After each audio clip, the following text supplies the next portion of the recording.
దేవోక్తి వలన పలుకుచున్నది. వారి దృష్టి ఎదుట దేవుని భయం బొత్తిగా లేదు.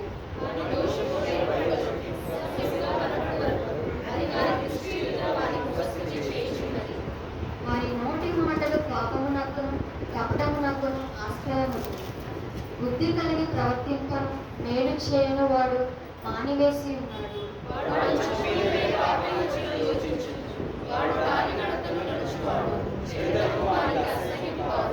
యెహోవా, నీ కృప ఆకాశం నంటుచున్నది, నీ సత్య సంగత్వం అంతరిక్షం నంటుచున్నది.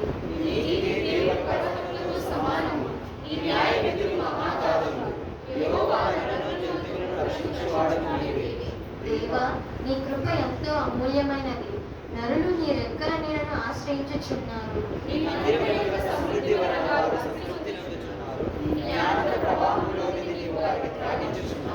నీ యొద్ద జీవపు ఊట కలదు. నీ వెలుగును పొందియే మేము వెలుగు చూచుచున్నాము.